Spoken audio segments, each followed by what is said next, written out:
Welcome, everyone, to another edition of Tales from the Tavern, episode 17, with our guest, Jordan Cope. Jordan, hey, how are you? Hey, Dom. That was fantastic. I'll give it another intro. That was a little awkward. We'll do it one more. What's the segue? You saying my name? I felt like I kind of didn't set you up to say anything, like I was just going to keep talking. Well, I wasn't quite prepared. You know what? We're leaving it in. Jordan. Immediate shift to showman.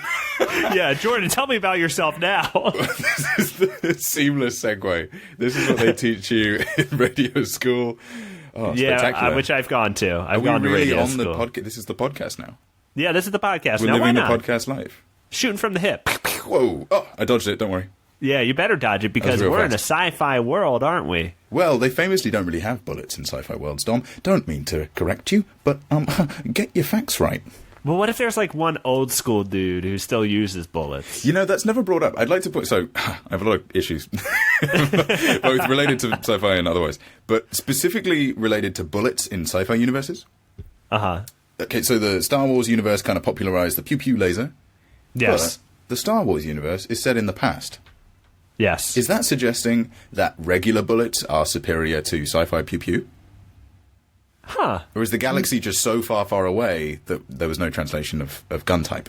You know, I wonder what the bullet guns in Star Wars looked like, because they had to have made them to get to the blasters, right? Oh, you mean there was sort of a segue, an industrial movement from...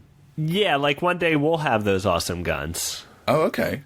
I can dig that. I will say, though, they moved at like a visual pace. Like, you could see a laser coming and you could maybe adjust and save yourself from it. The stormtroopers were famously not great shooters. There's a cool bit. Yeah.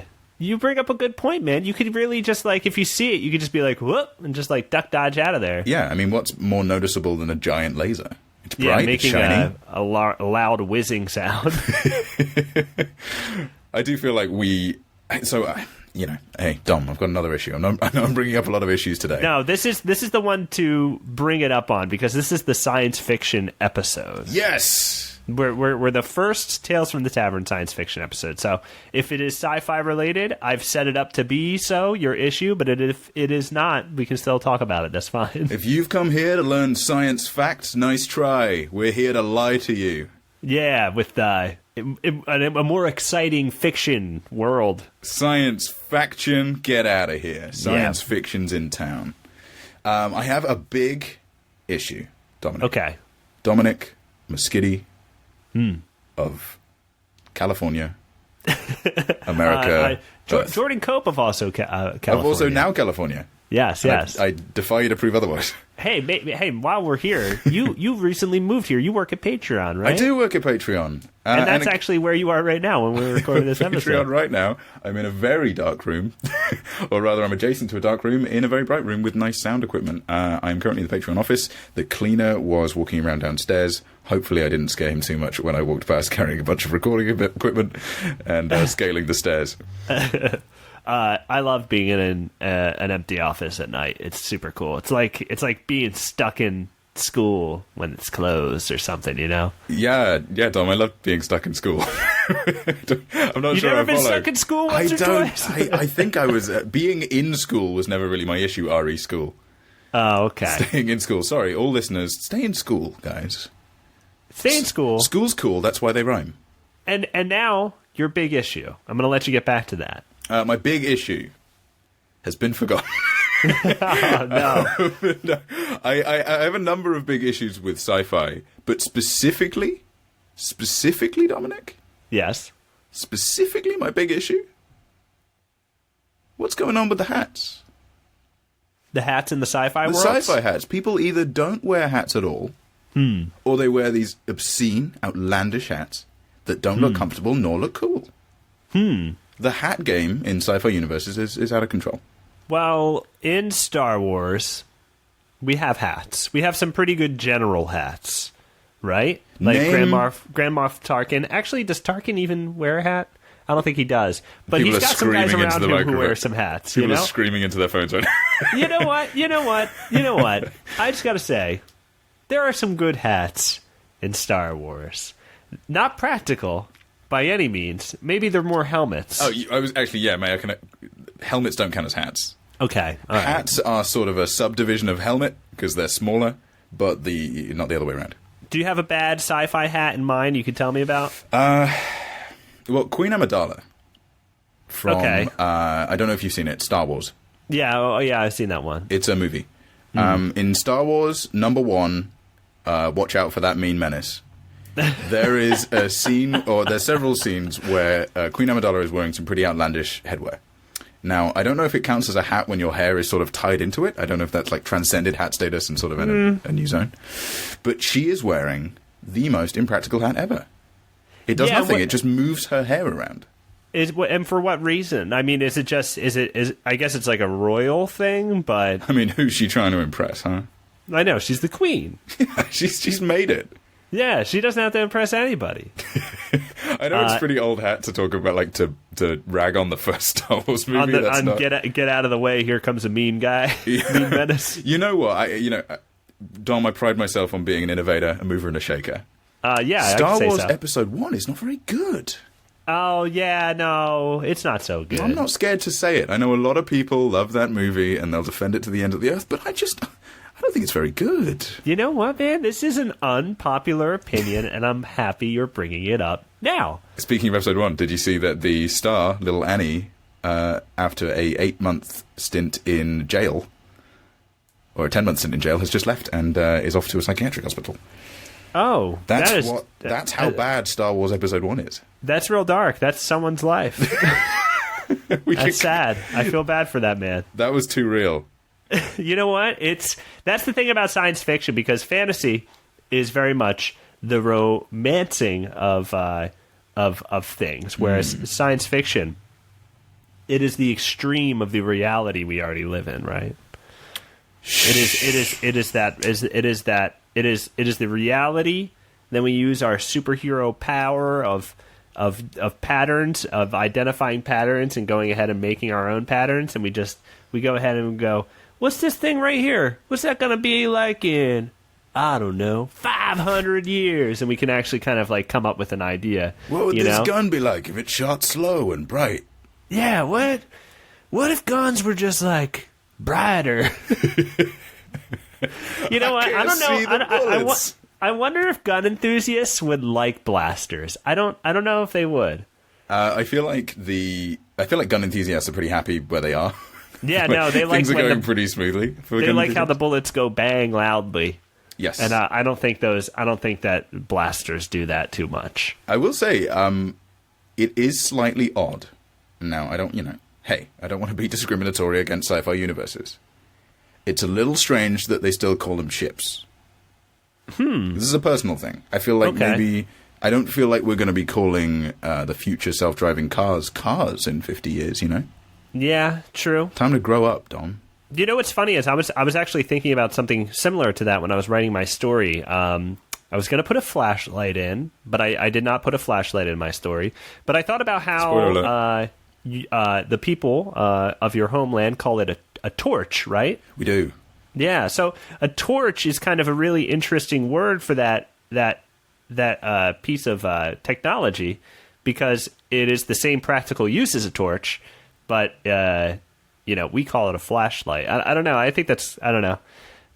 It's kind of like you guys used torches, so when the new torch came along, you were like, this is the new torch. We're just going to call this a torch. Yeah, well, I mean, we didn't want to change. All the branding had already been made, and all the advertising had been created for the original torch. Wait, it makes light?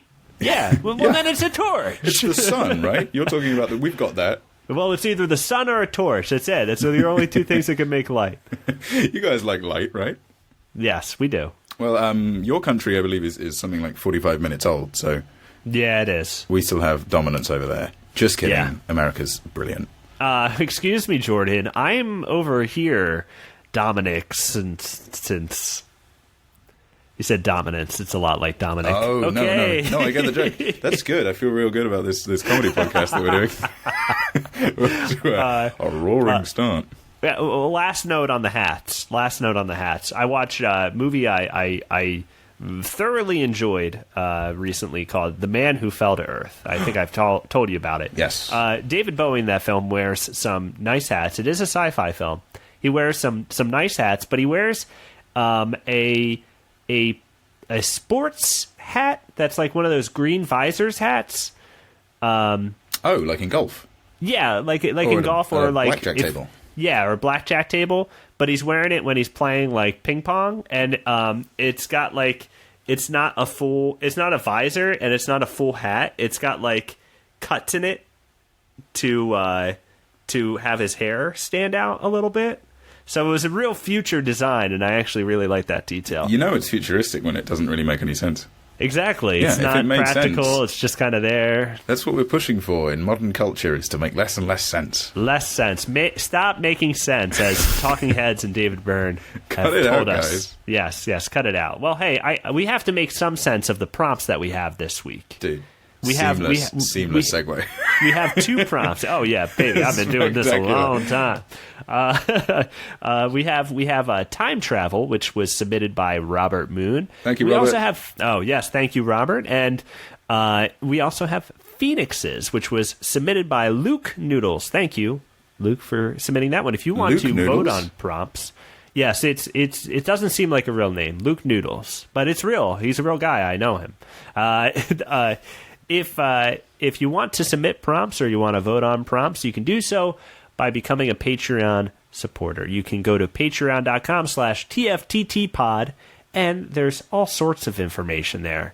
And, do that if you want to do it, I mean, as an unbiased observer, patreon.com sounds like a fantastic website. It's a great model for people to support the things they like, and... I don't know, Jordan. Have you thought about starting a Patreon page for anything? Yeah, I've thought about it. I feel like it might contradict the fact that I work at Patreon every single day. But, whoa! What? Whoa! Get out! I thought you just had an unbiased opinion about Patreon. No, my political platform.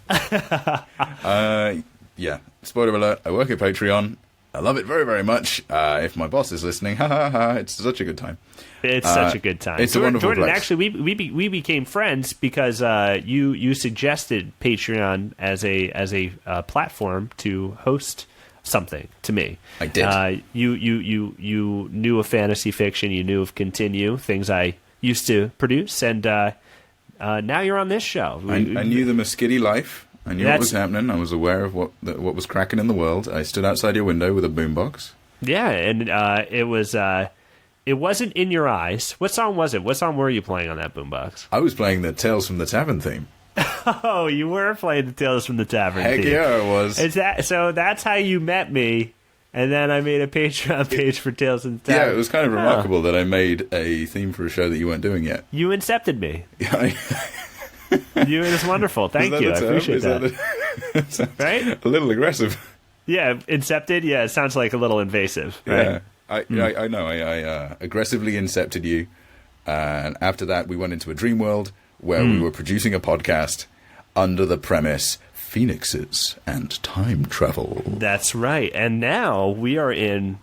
Well, we're in a future tavern. It seems we are in a future tavern. Where are we, Jordan? You want to know where we are? Well, I'm sure you can see the signage all around the bar. We are in the Blazing Laser. The Blazing Laser. Wow, yeah, I can see it. Is that a neon sign over there that has it written real cool? Like it is, but all the vowels are missing. Oh, why is that? So the Blazing Laser, they were all stolen. You'll see. Oh, wow. This galaxy of mine, the galaxy I'm going to tell you all about, is filled to the brim with thieves. Whoa. Thieves and rogues. And not only like the class rogue or the superhero rogue, but also just like the lifestyle, like the people. Oh, like a rogue lifestyle? Yeah. Oh, no. Oh, man. Sounds like times are tough for people. Times are tough for people, but luckily they can sit back and indulge in their favorite drink at the Blazing Laser. Oh, that's nice. Well, at least we can know that thieving goes on here, so we can keep our hands in our pockets. Hopefully nobody steals our stuff. Well, this is the future, so people don't carry wallets. It's all Apple Pay. All Apple Pay? Yeah. Oh, wow. I mean, non-branded Apple Pay. Phone pay. Magic rectangle pay.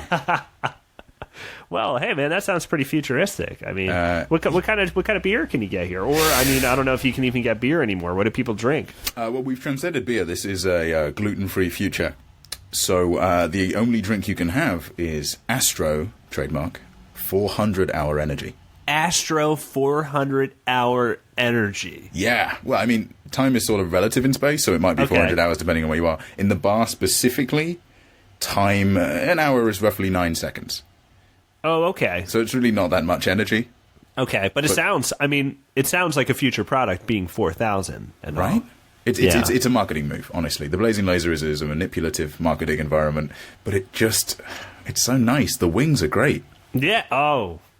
What kind of wings are they? Are these chicken wings, or are these some other kind of animal? The chicken wings. Okay, great. Hey, man, I like any future that's still got chicken wings. Wait.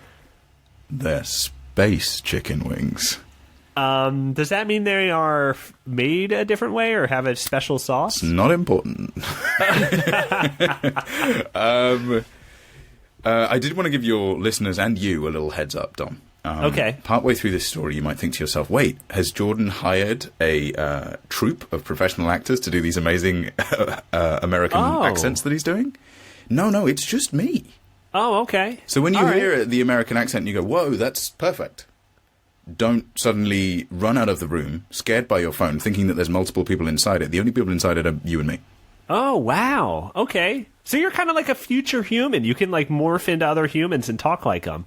Yeah, it's literally, one thing I can't imagine you... Have you accepted America, man? I've accepted you. One thing I can't imagine you thinking when you listen to the episode is, wow, Jordan has a really warped understanding of how Americans speak. This is cartoonish and very inaccurate. I can't imagine that happening. I really look forward to listening to this accent. I'm getting a little suspicious of the characters in the corner, so I think maybe we should distract ourselves by telling a story. Oh, you know what? Yeah, those guys look like they got a couple vowels in their pockets, and it looks like they want some more, so maybe we should just get started here. And we are wearing clothes covered in vowels. Yeah, I am. I'm wearing all sorts of clothes like that. It's the future. That's what people wear. Look up the promo images for Quantum Leap. Al is wearing an outfit with a bunch of alphabet letters on it, and that's what I thought of when Jordan said that. Let's go into the sci-fi world. Fiction. Yes. I don't remember how the theme goes. Yeah, that's wonderful. You know what? Why don't you just do that for a couple seconds, because we need some sci-fi music. I mean, it seems weird that you use professionally produced theme music instead of just me. Yeah, that is weird. Was I busy? I don't want to speak for you, but you might have been. But let's talk after the show. We can get some Jordan originals. All right, sci-fi music. Pew, pew, yeah, what's that? Watch out for the noise. It's space noise. Is that a ship? Yeah, it's a ship. Watch out. Oh no, it's bigger than I expected. Man, whoa! You really paint a picture. Spitting fire with words. Let's do this. Fantasy, but science.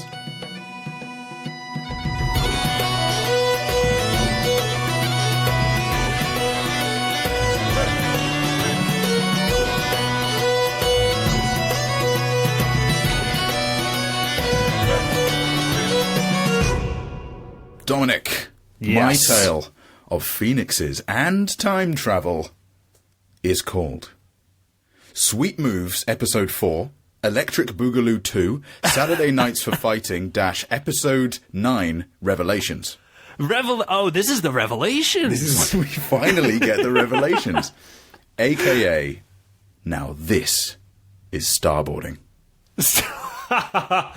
Oh, yeah, I'm ready for this. No, I'm not. But... Time for some dang space fantasy. Hell yes.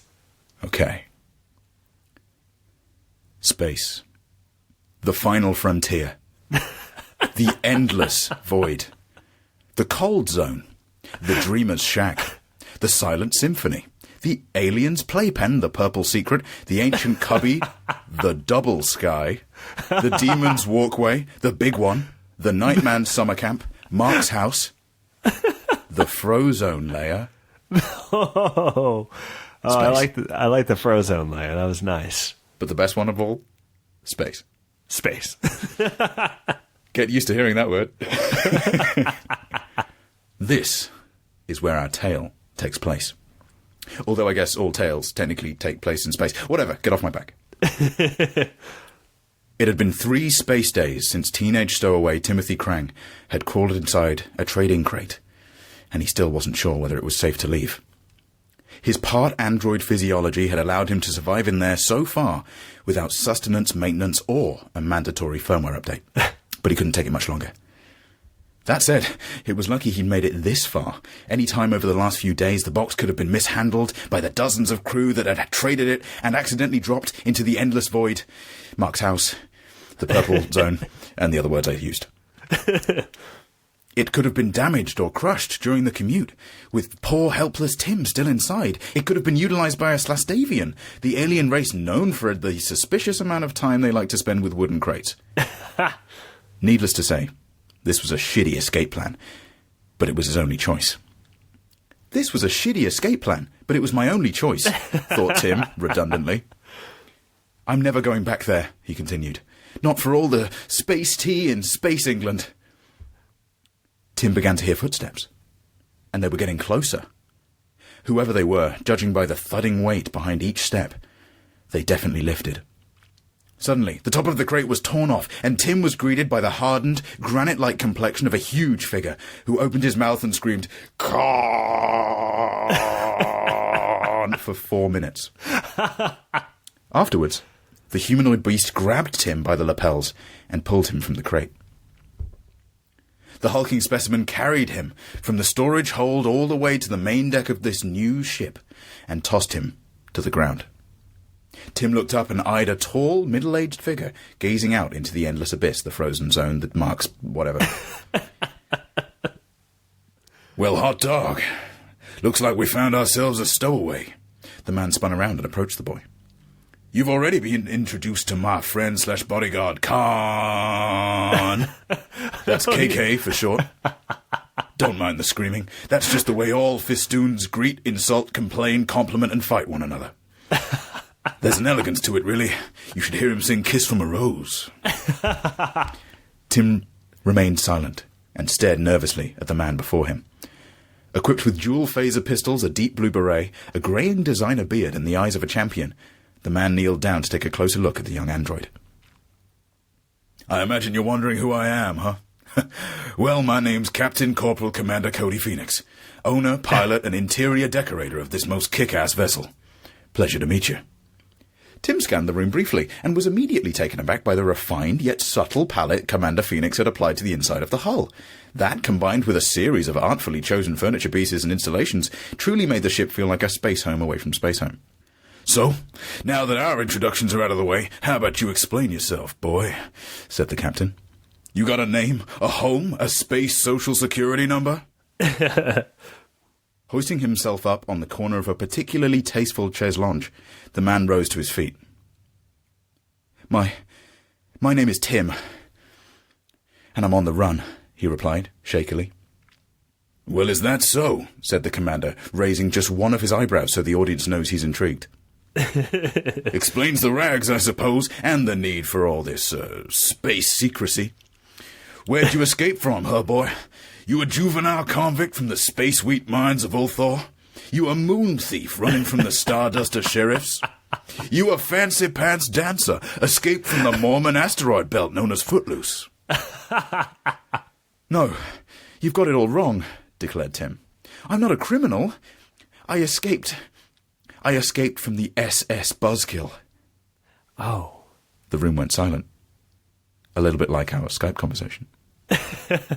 Like, really silent.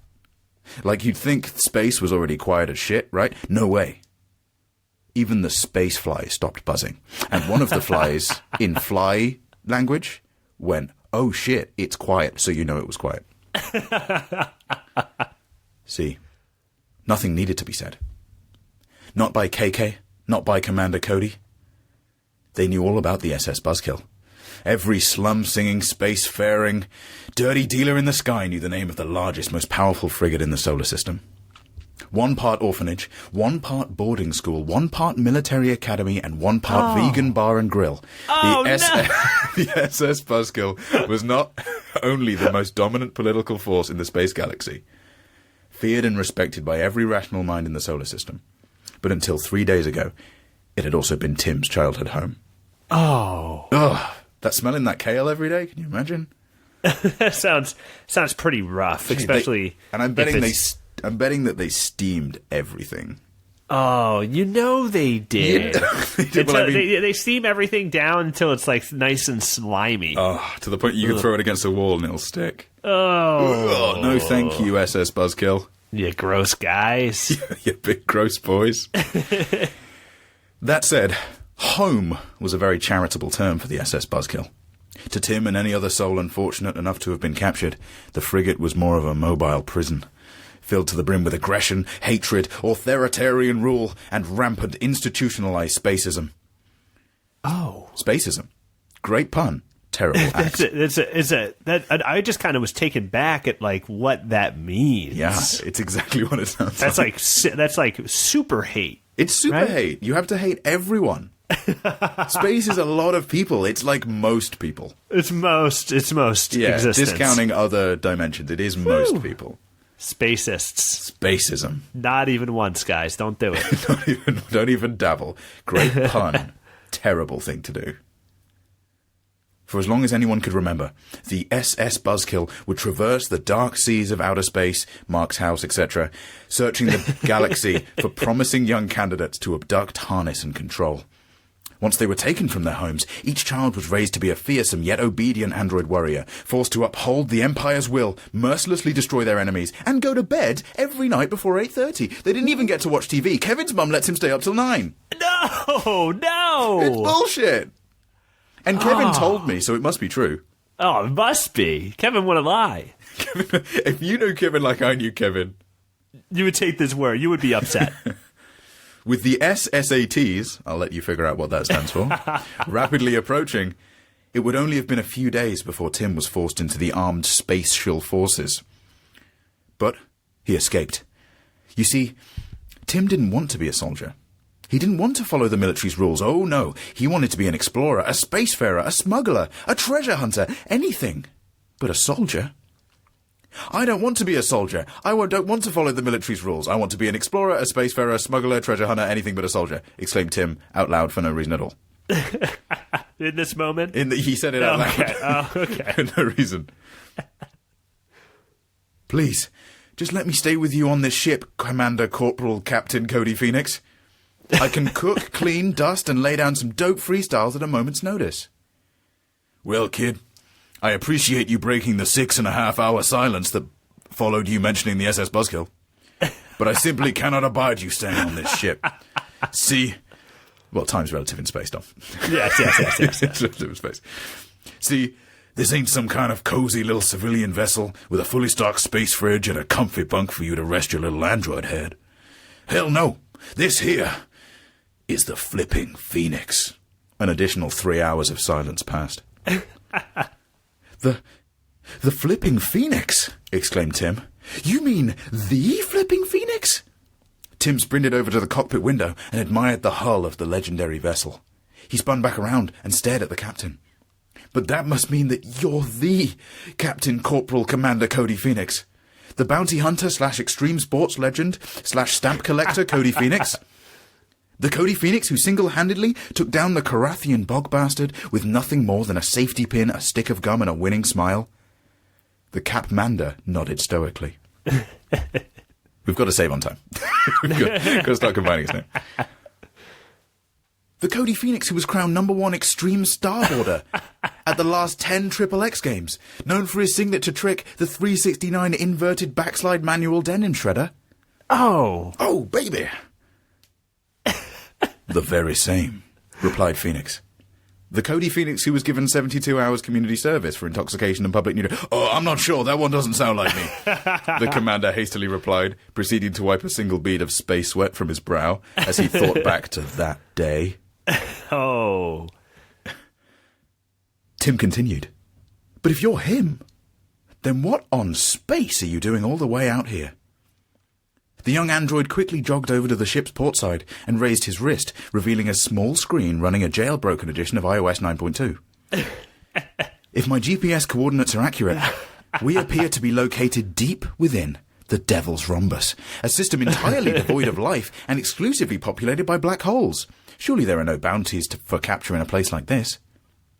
Phoenix stepped up and grabbed the young android by his shoulder. "First off, that's spacist as fuck. The term isn't black hole, it's just hole. Read a book. Secondly, I have no intention of capturing some low-life scum out in these wastelands. Me and my friend here have our eyes on a far greater prize." "Caw,"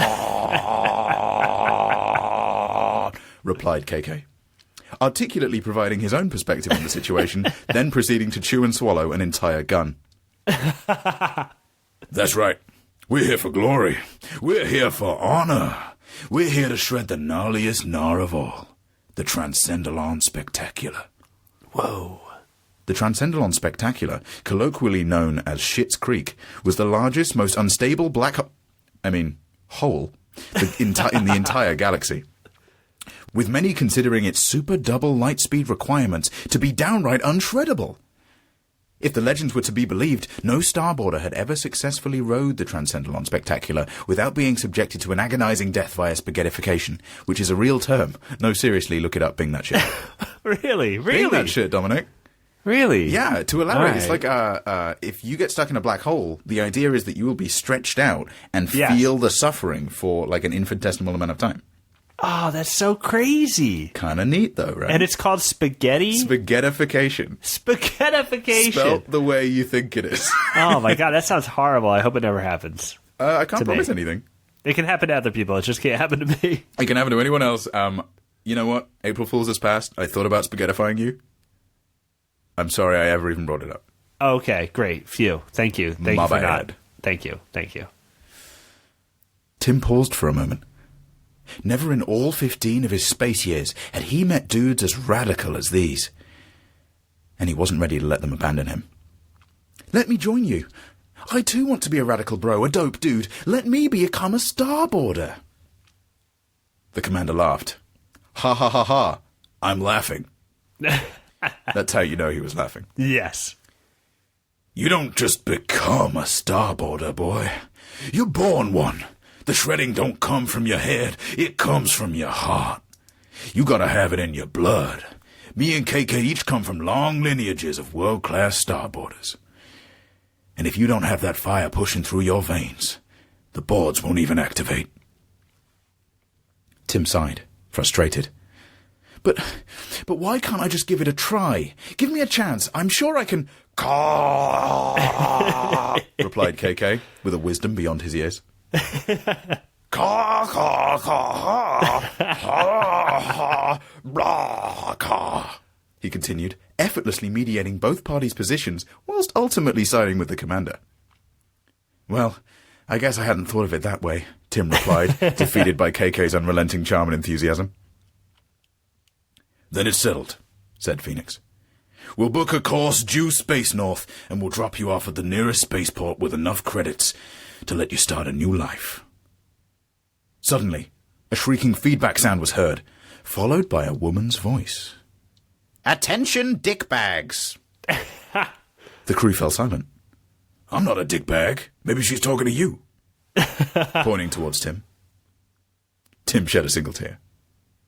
Aw. Don't insult your friends, guys. No. There's several moral lessons in here, but, you know. That's a insult good your one, friends. though. That's the number one. Don't insult your space friends. The black hole thing is number 2. I said I wouldn't do it. "Attention, dickbags!"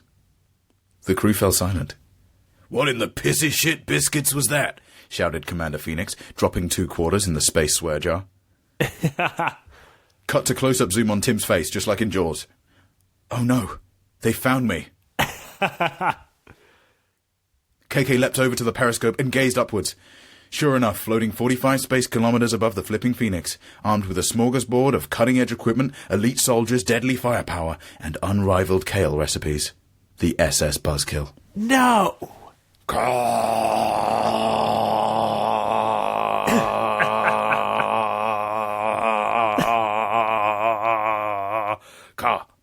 he astutely stated.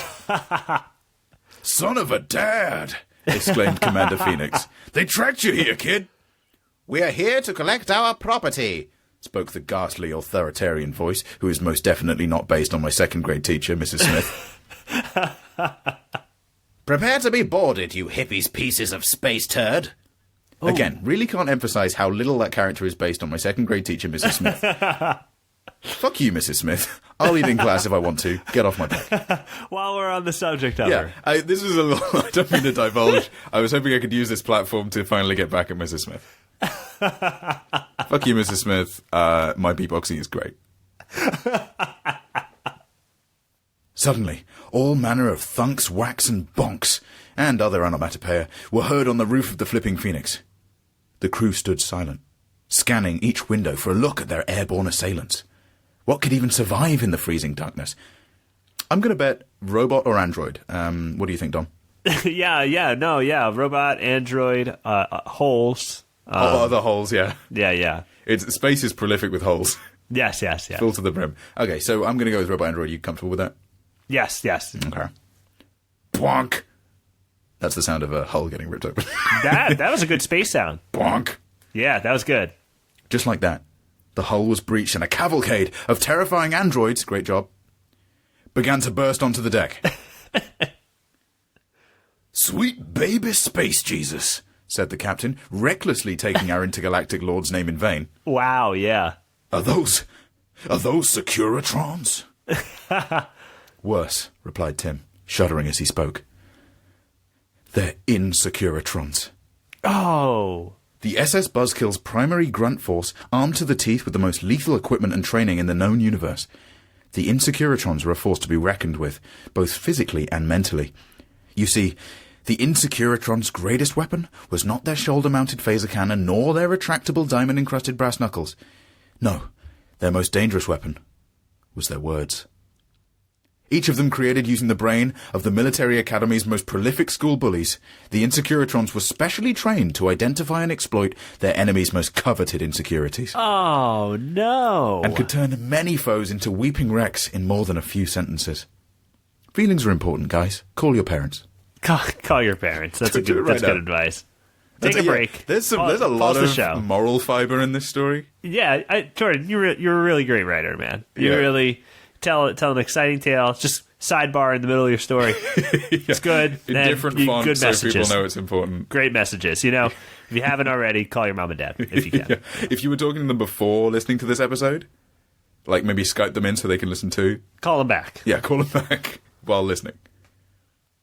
The commander readied his 2 phaser pistols, nicknamed Skulder and Mully, and aimed them at the 24 cyberbullies that stood before them.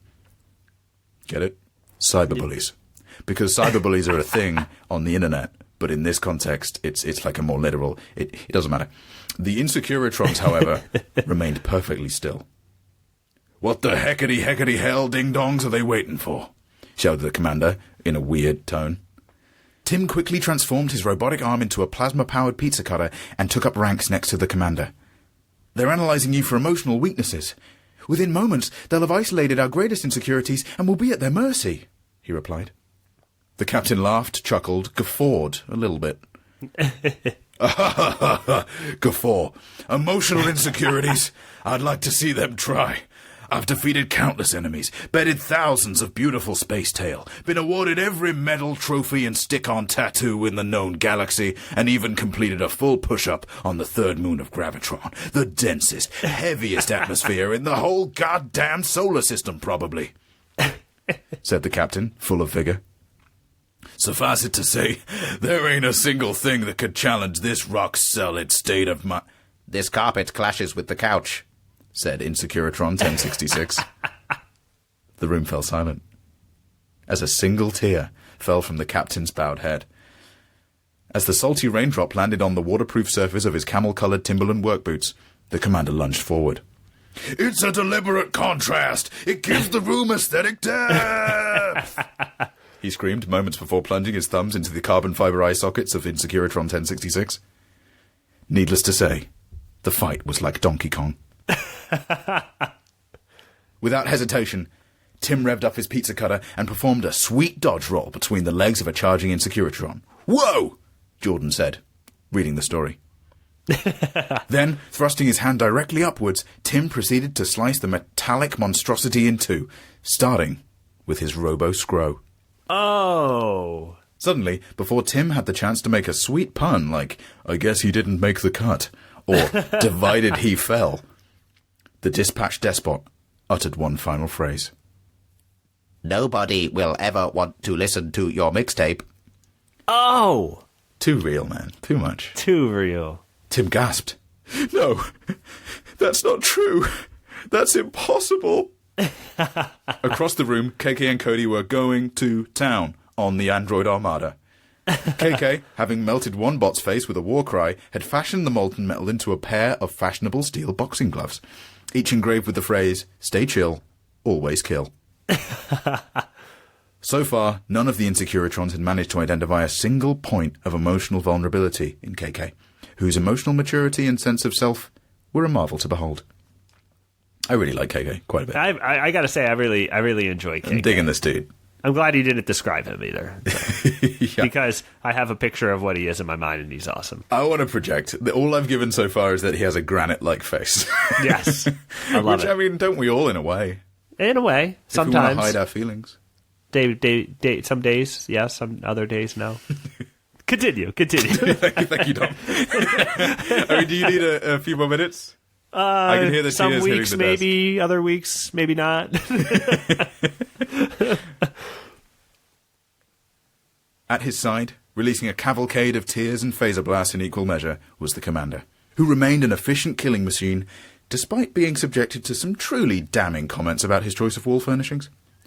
The two fought admirably, but were becoming more and more surrounded as the battle continued.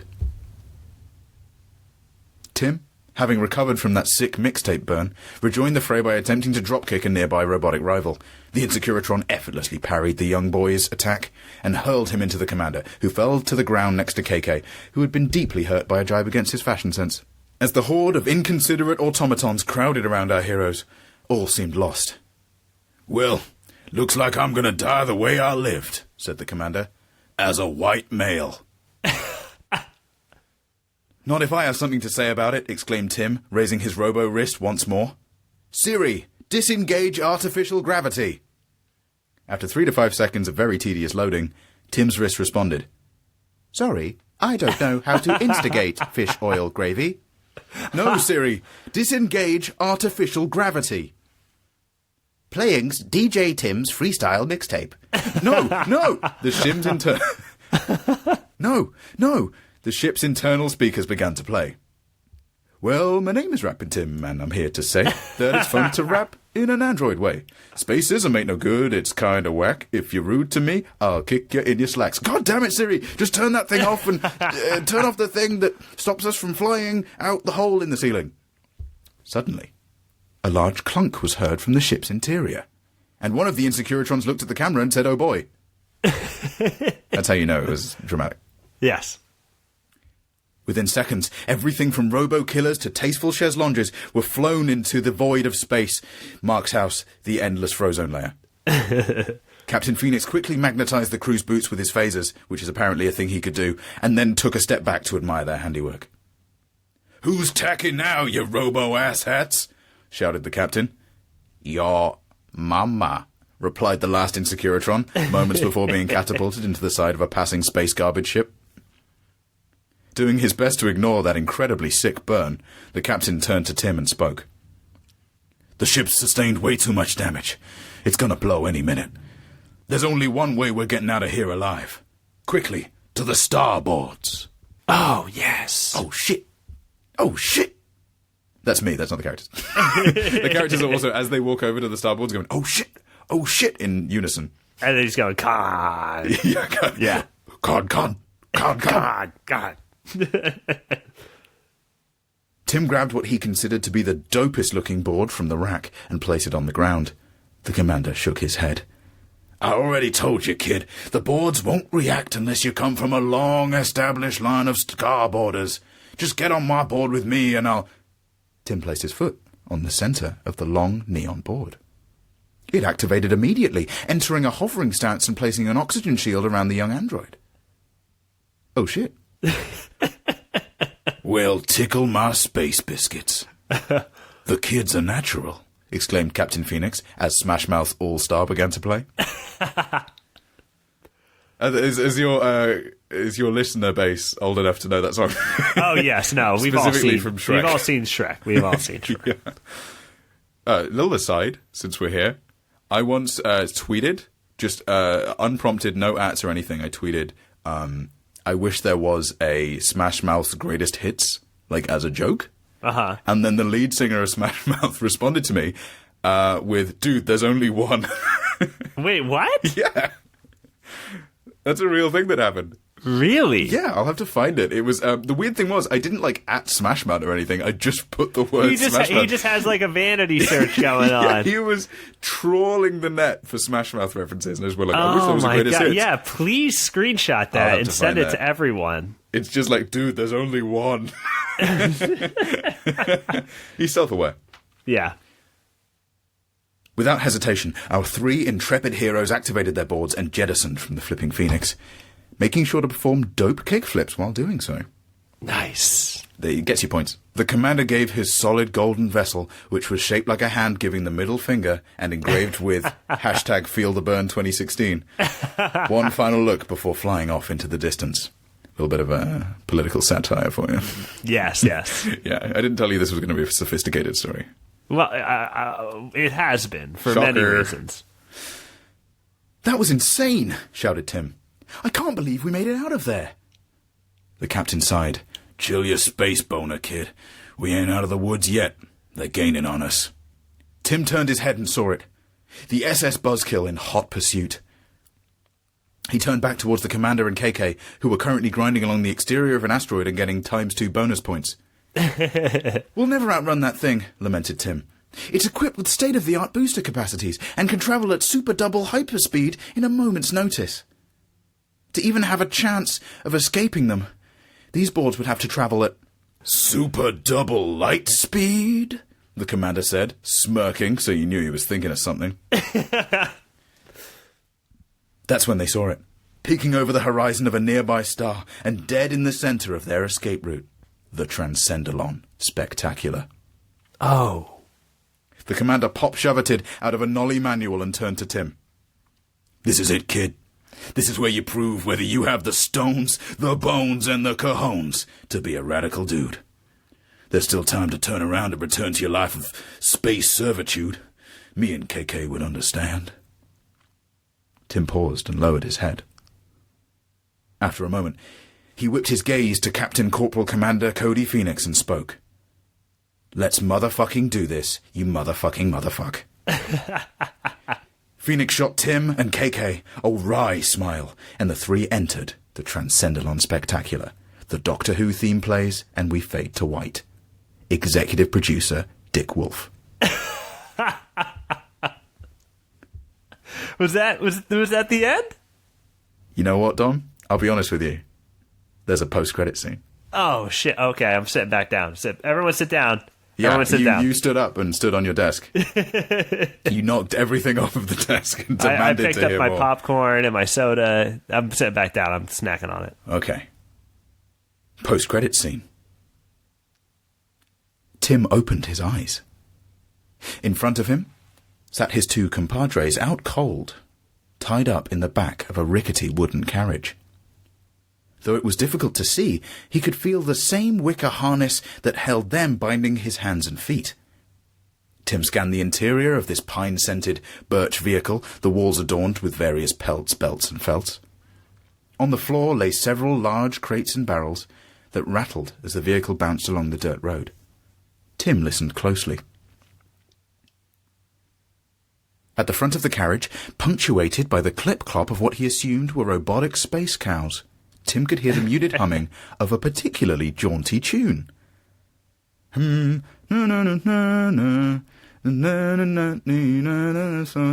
tails.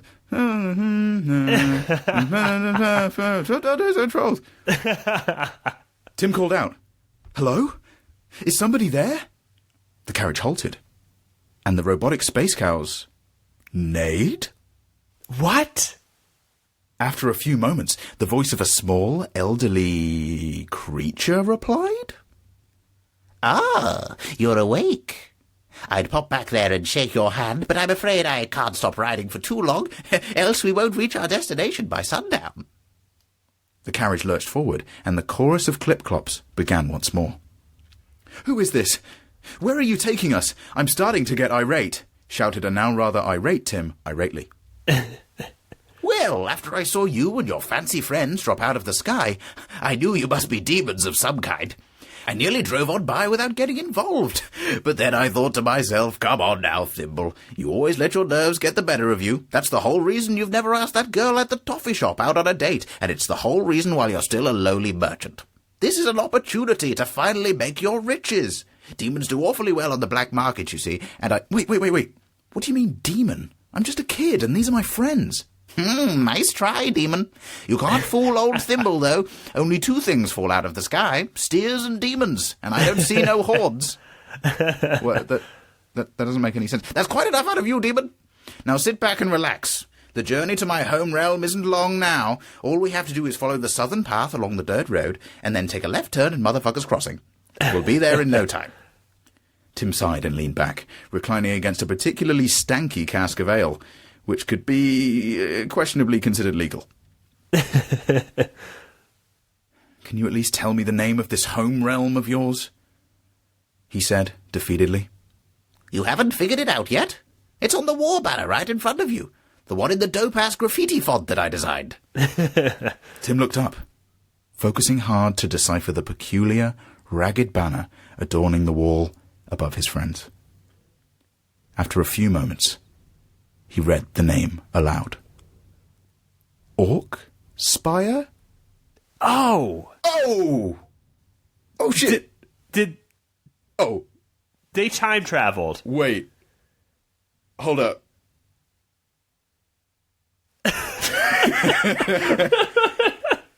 The end. Oh, man. So they hit an awesome jump. Yeah, and sweet fucking wave. time traveled out of there to Orc Spire. Hey, you know what, Dom? You know as much as me. I don't know who wrote this, but it's certainly... Yeah, there's no name. No, there was a pen name, right? Dick Wolf? Yes, executive producer Dick Wolf. It's weird that he took the executive producer credit instead of the writer. Well, I guess he thought executive producer sounded the most important. They make more cash money. Yes, they do. And if there's one thing we've learned in this story, it's all about the cash money. It's all about the money, baby. I have to say, that was a wonderful, wonderful tale. And if I could provide an alt for a one-liner for when he cuts them in half with the pizza cutter. Yeah. Guess he had to hit the sack. Oh, yeah. That's not that good. Well, what about, guess I had to hit the sack? Guess he had to hit the sack and split his body in half. Something like that. Guess he had to get hit with a pizza cutter made of plasma and die. You killed a man. He's a murderer. He's a straight up murderer. I originally penned a line that was something along the lines of, and then he just pushed a guy. He just fucking pushed a guy. Well, its story was packed of action. I don't know if you had room for that. There was so much action. Yeah. I am sleepy. Maybe I have to hit the sack. Maybe. You might. But you know what I want to do before I hit the sack? What's that? I want a bedtime tale, Dom. Oh, you got to hear. Oh, okay. Let's get right to it, okay? Wonderful story, Jordan. Thank you for showing us that wonderful world. And now we transition to transition music. The space transition music? Yeah. Look out for the space is here. It's a real space and it's got some space. Everybody knows that you gotta get it. Did you know that you're made of space, and if you look into your head, you can see a star. Hey now, you're an all-star. Wait, holy shit, that's what that song's about. Yeah.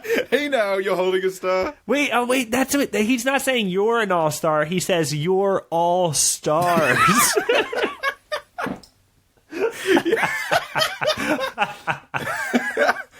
We cracked it! We figured it out. I can retweet him. Hey now, you're all-stars. It's the universe. Hey, space. All songs are good at the end with space. Oh, wonderful. Let's hear a dang story, Dominic. Wonderful.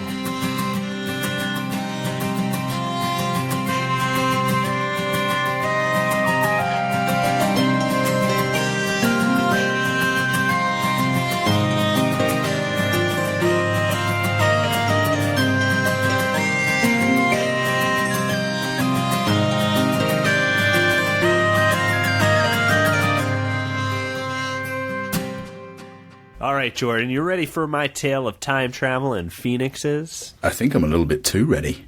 This bad boy's called Motorcycle to the Future. Oh, dude, vehicle-heavy stories today. Yeah, we got some vehicle-heavy stories going on here. Fire away, man. I've got my blanket. I've got my dummy, which I believe you people call a pacifier. Oh, you guys got some cool words, you know that? I got my torch. All right, yeah, because it's nighttime and we're telling stories. Yeah, I'm snuggled in. Fire away. An old motorcycle rolled to a stop outside Gripple's black tent in the middle of the Orkspire wastes. With the fierce midday sun beating down on just about any old thing. A lizard? A lizard? He's going to get it. He likes it, but he's going to get it. Gripple, a dark green waste goblin, watched as a short woman in a black leather jacket stepped off the bike. She turned to take off her helmet, and Gripple caught a glimpse of a bright orange phoenix on the back of her jacket. She approached Gripple's hut and began to look through his crappy crates and shitty shelves full of worthless shit. Burn. You must be looking for Storm City, said the waste goblin, coming out of his tent in a tattered brown robe and an almost completely faded broadsword t-shirt. That's a band. That's an all-lady band. His dusty, musty, sucky wares reflected off of her purple shades. What makes you say that? Asked the woman as she perused the shoddy crates holding the gob's wares. Well, said the goblin as he shielded his eyes from the bright hot sun, your motorcycle is kind of a dead giveaway. Some folks out here in the waste got bicycles, but even then, they have chains that pop out all the time when you try to stand up and go real fast on them. Oh, it's a pain. Do they have those? Have they got like a card on the wheel so it sounds like a motorbike? Oh yeah, that's a detail that is used sometimes. But if you can afford a card, you can get one from Gripple's hut. But that makes sense. She looked back at her pieced together bike. Yeah, it's a pretty good one, she said. But what the Green Goblin didn't know was that she was a full-on ride-or-die chick. She pieced that bike together herself and raced it every chance she got for blue slips. She turned back to inspect the long broken tablet she found in a crate. You used to be able to play games on that, said the goblin. Now I just cut meats on it. For 5 grimples, you can do whatever you want with it. The woman dropped the tablet back into the crate. I heard you got a secret way into Storm City. Yes, I do. I wanted you to guide me in. That sounds pretty dangerous for old Gripple. Lots of sharp things in Storm City that could cut old Gripple. I'll let you ride on the back of my motorcycle. Done! The two shook. Then Gripple gestured to the counter in front of him. Are you sure you wouldn't like any Gripple's gum for the road? It really hits the spot. What spot does gum ever hit? I don't know, man. I just love gum juice. It looks like it's made out of leather. All Gripple's gum is made out of 100% chewed bits of leather that I chewed into fun shapes. The woman looked down at the gnawed piece resembling a dinosaur. I'm good. That is the funnest shape. It is a pretty fun shape. That's why they made chicken nuggets. There's a lot of fun shapes out there. Gripple hopped on the back of the motorcycle and wrapped his arms around the woman's waist. By the way, my name's Fade. Oh, cool. The woman kick-started the motorcycle, and it was awesome. Oh, and nice. It was revving. It was like, vroom, vroom. Then burst off toward a misty city skyline with a dark storm looming above. As they rode, this song played. Well, I never thought I could be a bad boy, but I guess today I am. I'm Gripple, and I'm grippling across the wasteland on a motorcycle. And guess what now? I smoke cigs now, and I'm thinking of getting a Bart Simpson's tattoo on my left calf. That's insane. I kind of got the vibe that he was a bad guy. Call your mom and tell her I got 2 balls. That is I'll probably send this episode to my mum, and that information is very useful. Well, I mean, if you're going to be a bad boy, you have to be a boy. Right? That's in the title. So if you have testicles... That's 50% of the job.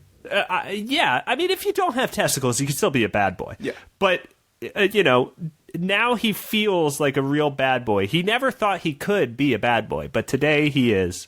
He's Gripple. He's Grippling. To clarify, Gripple?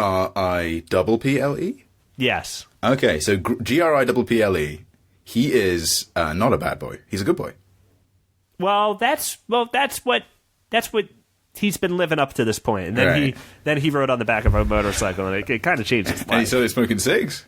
Well, yeah, and now he's thinking about getting Bart Simpson. Arguably the most dangerous one of all. Probably the most bad boyest of famously tattoos. Like the rudest Simpson there is. Yeah, he'll flip a finger.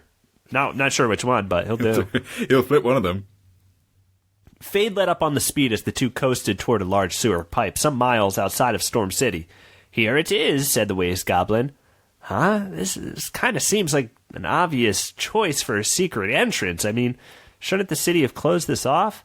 We live in a stupid time, replied the goblin as he walked into the sewer. Fade grabbed a large square backpack from her bike and lugged it, following the goblin in. It wasn't long before Fade spotted a bright orange phoenix spray-painted next to a sewer ladder. Oh, that's cool. Here, she said. Grippled noticed it was the very same one on her leather jacket. What could this mean? They ascended the ladder into a dank basement. How dank? Not the weed dank, just like dank. Not the dankiest.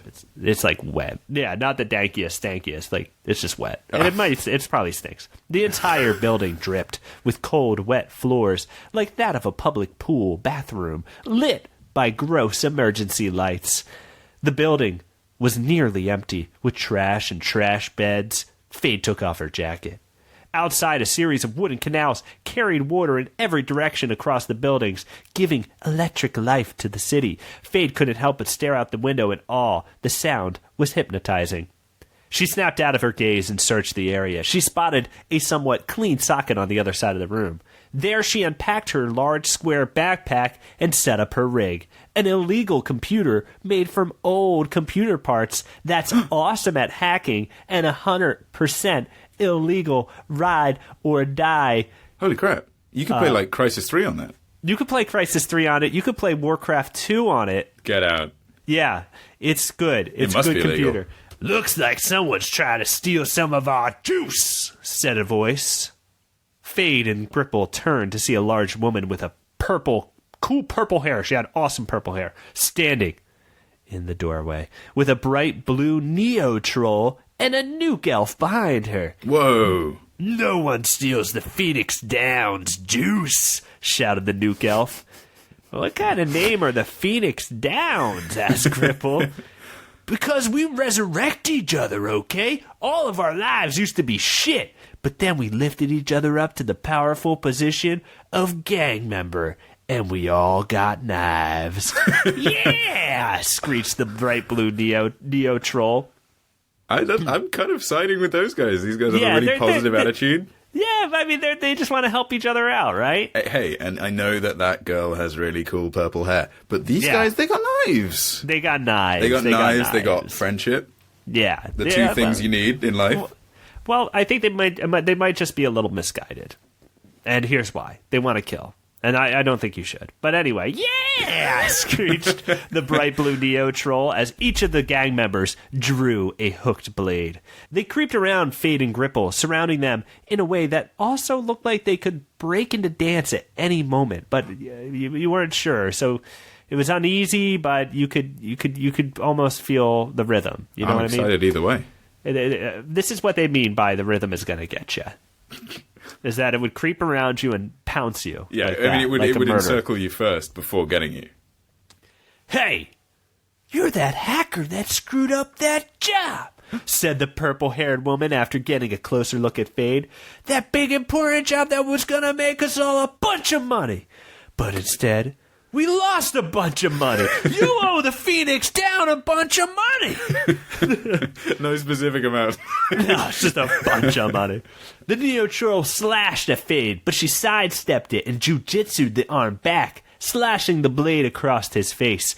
Dark blue blood oozed from the wound as he screeched and fell to the floor. Oh, dude. Another blade cut across Fade's shoulder. She took a staggered step in pain before stepping once more into a spinning back fist that fucking landed and knocked the elf man out cold. Oh! Shouted Gripple. With the others incapacitated, Fade drew her own hooked blade, the same as the Phoenix Down members. Oh. She and the purple-haired woman began to face off. Gripple double-tapped the Neo Troll prison style. That's what's up. That's what's up. That's My what's man. up. That's actually, I've just a quick sidebar, been watching some Guillermo del Toro films. That's a device used in two of his films, in Hellboy and Pacific Rim. They don't check to make sure the bad guy's dead, and it comes back to bite them in the butt. Yeah, exactly. Get it together, So you Hellboy. gotta get it. You gotta get it together. You would think a man called Hellboy was a little bit more like partisan, a little more focused, got his shit done. No way. Yeah. No, he's kind of got an attitude. You should see the movie. You've seen it. Everyone else who hasn't seen it, go see it. I don't like watching movies where people have attitudes. No, thank you. Your head's gonna promote me to super gang member, shouted the woman. Then she lunged at Fade, slicing horizontally. Fade ducked and countered with a wicked kick to her inner thigh. Oh, damn! Shouted Gripple as the two women began to knife fight hard. They clanged their blades, parry after parry, until Fade just said, fuck it. And she did 7 spinning slashes in a row that broke the gang member's guard meter, allowing the blade to be pulled across their throat. Oh, good goblin, said the goblin. Yes, buns! The Phoenix Downer grabbed at her throat. As blood spilled on the floor, she made her way to the touchpad near the entrance to the room and tapped it repeatedly. A digital clock above the doorway began to tick down. I just set a fucking countdown alarm on your ass. In 3 minutes, the security alarm's gonna go off, and this place is gonna be crawling with PO'd PDs. Whose idea was it to install a countdown alarm system like that? Asked Fade. We live in a stupid time, said Cripple. These are some remarkably self-aware criminals. Well, I gotta say, if you're gonna get to a point where you have all this cool technology, but then it all collapses, and you live in like a post-nuke world or post-poc world, Yeah. there must be some really stupid people who brought about the collapse. You know what I mean? There's got to be some dum-dums, yeah. So they're still around, they're still in charge, and they do things like this sometimes. We Thanks live a lot, in a guys. stupid time. Yeah, we live in a stupid time. Fucking fuck you, said the gang member. Fucking shit in a quiet coffee shop in hell. Got her. Then she said, I fucking died for electricity. Then the purple hair woman passed away. Fade had to work fast. She booted up her rig. A green tint filled the room. Her bloody fingers blurred across the keyboard as she began weaving line after line of code into the machine. Gripple was like, oh shit, you hack so good. But he didn't want to break her concentration, so he said it in his brain voice. A loud click echoed through the building. The security lock's undone. Fade was finished. We gotta go, she said. She packed her rig as fast as she could, threw it over her shoulder, and rushed out the room. Gripple followed the woman up flight after flight of stairs. Shouldn't we be getting out of here? Asked the goblin, but Fade didn't answer. She knew what she had to do. The security alarm went off. A door behind them flew open as they rounded another flight of stairs, with a crowd of gang members spilling out, shouting, "We all got knives!" Oh, they do! Out of breath, Gripple and Fade came to a large garage door on the top floor. She pulled it open. The lights flickered on. Inside sat a brand new, slick, neon purple Ronin cycle. Oh, hell yes. Only the baddest hoverbike in the post-apocalypse. Some cool guitars played, and the solo of a cool song was faded. It faded into this line that was said here. I mean, I guess the audience chooses the song. Yeah, no, yeah, you guys choose the song. Whatever. Smash Mouth All Star. Okay. No, you have to pick one more song because that was a song in yours. And that was clearly about space. Yeah, you have to pick another song. Okay. Pick another song. Lady in Red. Lady in Red it was. Shit, yeah, said Fade. She hopped on the back, and Gripple followed, putting his arms around Fade's waist once more, as she floored it out of the building, smashing through a giant glass window and slow motion gliding over the city. Behind them, crazed gang members followed, not gliding on a hoverbike at all, but falling to their death. Yeah. Yeah. That's one of the major benefits of a hoverbike. It hovers. Yeah, you don't die when you fall out of the building immediately. I mean, you probably could die if you landed on something bad. That was a part of the marketing campaign, if I remember correctly. Yeah, Ronin cycles, dude. They're cool. Ronin cycle. You don't die so much. It's like for people who are exiled. Yeah. But yeah, man, fucking Fade and Gripple. Who would have thought that they could team up to work together and do a thing? I mean, I was pretty much always on the side of Gripple. Yeah, I mean, you liked Gripple from the very beginning when that awesome song played about him, about his life. Yeah, I mean, we opened up a little soft on Gripple. We were like, hey, this guy's got shitty things on his wall, and I don't really like the way he looks, and he chews leather. But, dude, freestyle's better than Tim ever did. I mean, these guys will never meet because they exist in very different time periods now. Well, I don't know. Well, yeah, they do. Because my time travel was just taking the world of Orkspire and putting it forward in the future. Yes, dude. Bit of a cop-out, I have to admit, but I mean, I felt it was true to my world. What was the name of the elf? The Nuke Elf. Yes. Nuke Elves. Could you tell me more about Nuke Elves? Yeah, so due to radiation mutations, they are like humans. But they have elf ears, and they became elves. Wait, so they weren't elves before the nukes? No, elves are kind of they kind of died in a great war. Maybe, I don't know. We're unsure. The history is scattered about the land. Dude. There was one book that had it all in it, but somebody shot it with a rocket, and oh god, the pages went everywhere. That's top 5 worst things you can do with a book. The Neo trolls, though, are just trolls with cool colors. Matrix enthusiast trolls. Neo trolls. Dude, I want to know about those elves, though. I want to know what would have happened to an elf if exposed to nuclear radiation. You probably get some green eyes. Oh, cool. Probably some new cool hair colors, maybe like a gray, and elf ears, baby, all the time. Sometimes the elf ears are long and floppy, like a troll's ears. But that's the Nuke Elf life, man. It ain't all pretty, baby. It's the post-apoc. It's the post-apoc.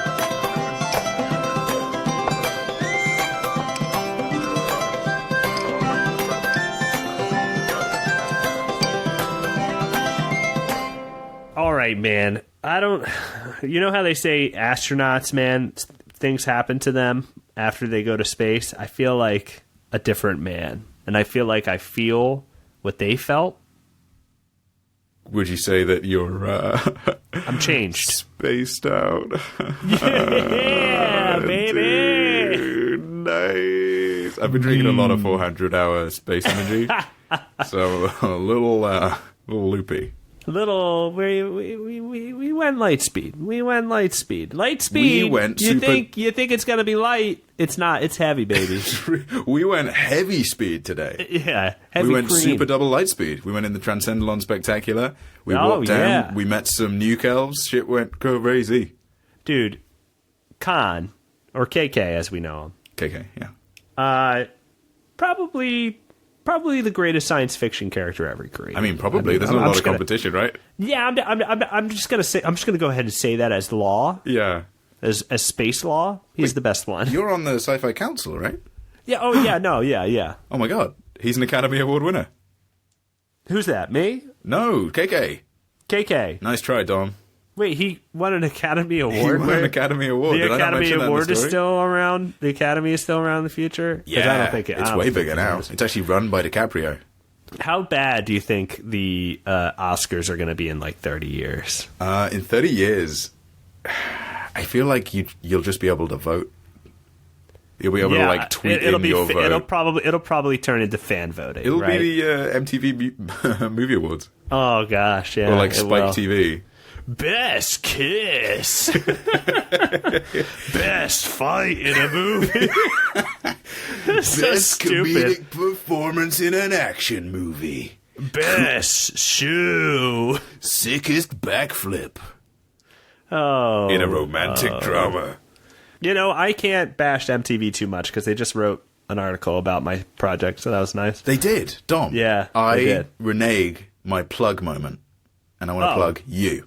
I want to plug okay. you, and I want to plug your new Twitter account, Paperback Paradise, because Jesus Christ, taking our intergalactic Lord's name in vain, it's so big. It happened so fast. It's so I started an account. It's kind of an anonymous project, but if you wanted to find out who it is, well, it's me. You can hear me talking about it right now. I started doing a thing that like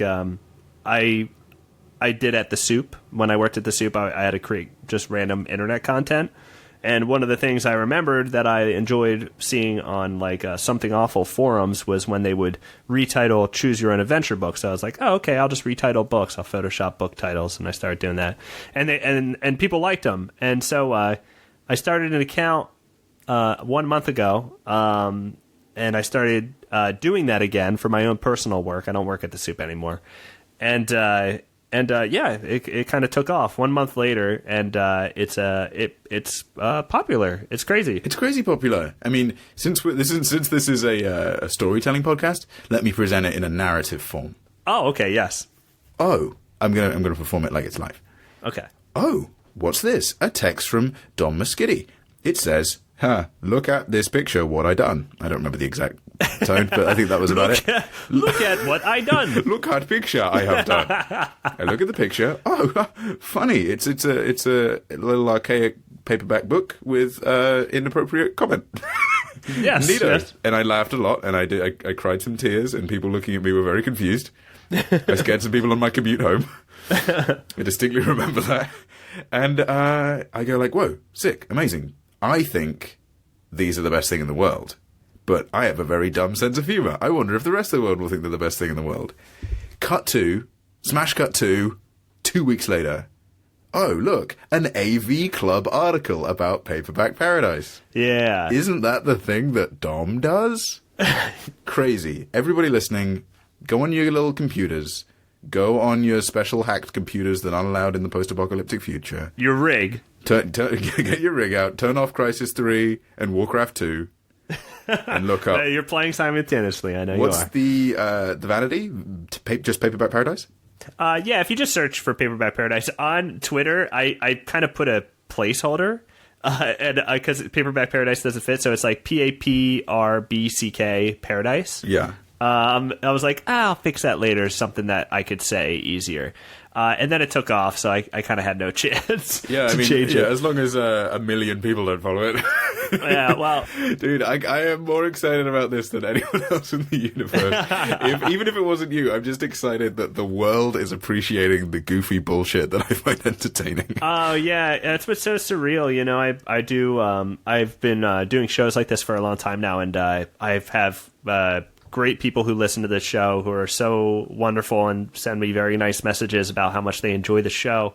But it kind of feels like I've just been kind of like working on something that like only a small audience has been enjoying for the past like almost 3 years now.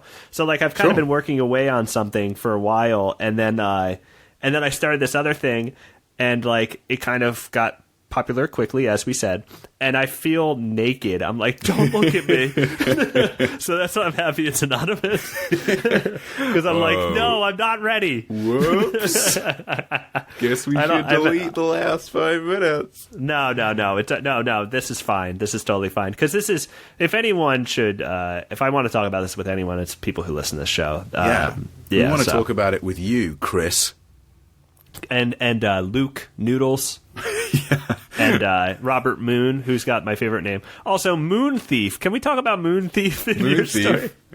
Who's fucking stealing moons? Dude, I'm sorry. I mean, they're being chased by the Starduster sheriffs, as I believe. Frickin' A. I'm more interested in the Stardusters. I imagine them being like long flowing coats with a sort of glittery finish. Oh, yes! Moon Thief, I should point out, like, moon theft is pretty tricky. It still counts if you just take a rock and then run away. You moon thief! You moon thief! You That's dirty moon thief! That's a little piece of the moon. Imagine if you were just getting your hair cut and somebody ran in, picked up the surplus hair and ran away. You know, that's an honest complaint, because if you steal too much of the moon, if everybody steals a piece of the moon, we're not going to have the moon anymore. We're not going to have the tides, and that's going to throw everything off. Yeah. The moon, like, makes fish, right? Yeah, it makes fish. It sends them down. Like, it drops a new one every day. We get to look up and go, ooh, a carp. Brilliant. But Moon Thief I really enjoyed Moon Thief. I just had to say that. I just remembered. Thanks, man. I'm still hung up on the Phoenix Downs. The Phoenix Downs. So good. I had to plug my mouth. a little girlish scream. So, Jordan, where can people find you online, by the way, before I forget? I want to know where people can find you, because I love your story so much that I know people are going to be like, where's that man? Where is he? Where's he hiding? Where is he hiding? You can find me at my apartment, though I would prefer that you didn't. Okay. I'm sure you can find it. It's the cool one. Oh. You can just Google cool apartment and it'll turn up. It's not that the apartment's nice, it's just that I'm really cool. Cool apartment, California City, USA. USA, population Jordan. Pop Joe. Pop Joe, yeah. For short. Speaking of cool, you can find me on Twitter at Jordan, that's me, Adika, at Jordan Adika. When you find it, it will just say cool guy. That's my name on Twitter, so that people know that I am cool. Yeah, man. It lives in a cool apartment. That's me, cool guy, cool apartment. Yeah, and no big deal. Hey, if you go to the Patreon careers page, take a little look. Hey, are you a cool person that knows how to do neat things? Do you want to work with other cool people that know how to do neat things and can do a backflip maybe?